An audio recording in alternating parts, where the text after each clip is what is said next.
dangling in your face. Yeah. Well, I guess I'd probably do things like this. Look.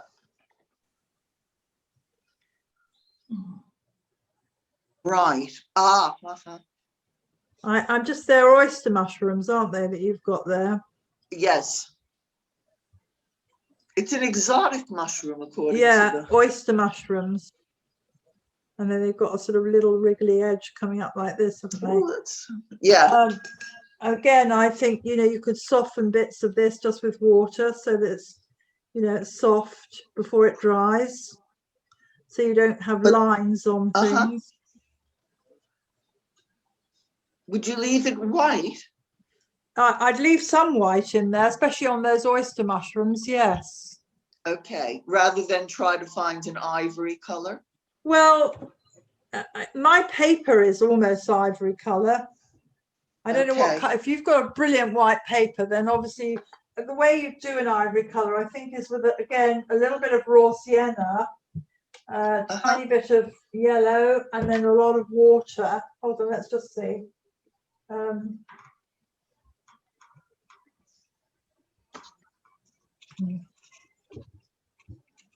That's too yellow.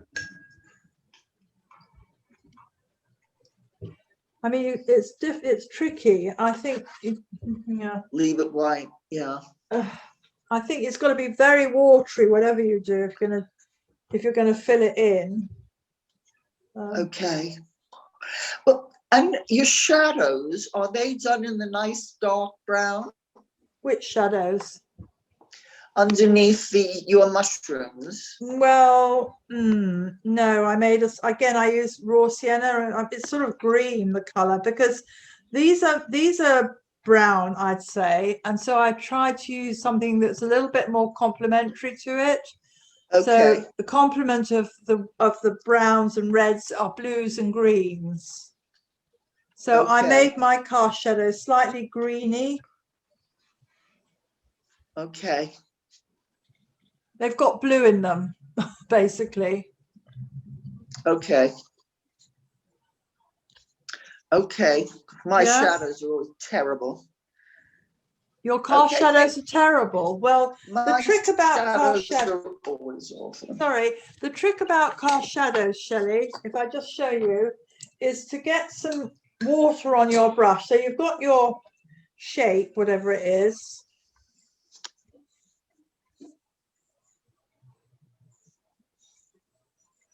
So you've got your shape. And then what I would do with clean water is just to put some water around the edge where I want the cast shadow.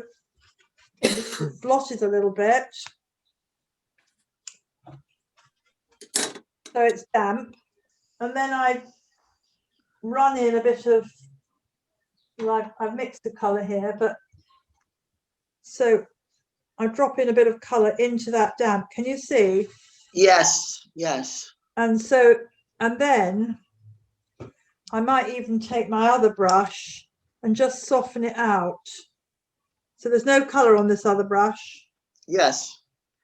Okay, so it looks natural. Yes. Okay. I dread to think what mine is going to look like, but ever hopeful. Well, it'll get better. Yes. Thank you, Sue. Okay.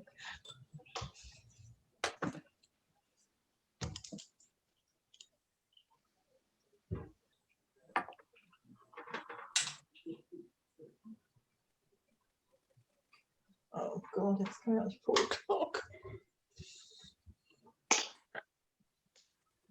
Let's get some.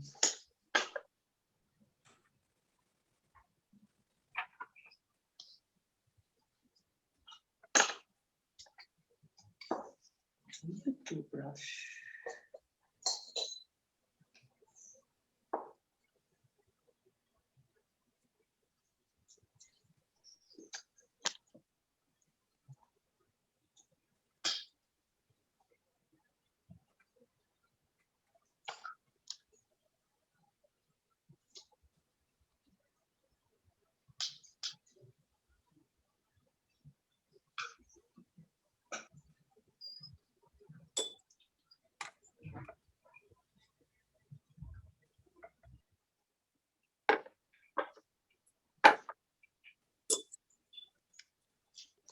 Well, I think that's the next investment.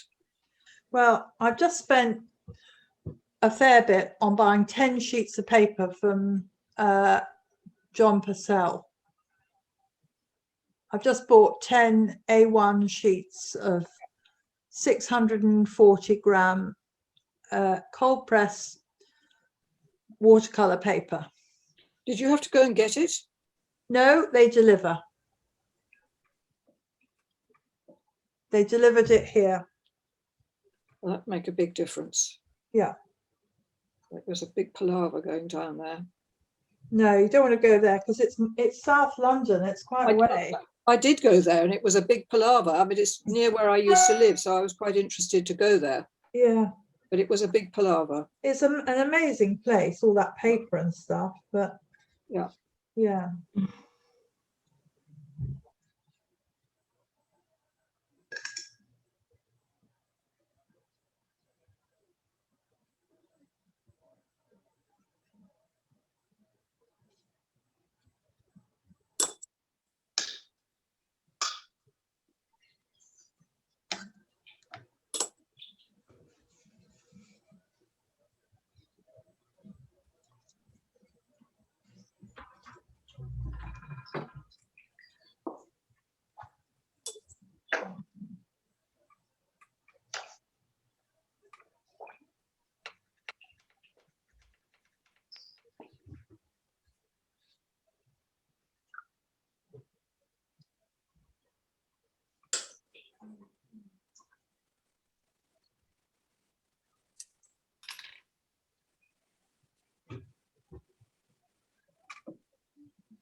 I'm sorry, girls, but it's 4 o'clock and I'd really like to see what you've done before you go.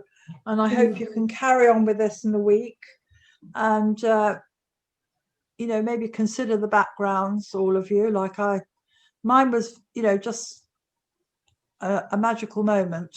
And I think it works, but, you know, everybody's situation is slightly different, but do see what happens, you know, when the light suddenly comes out, what happens.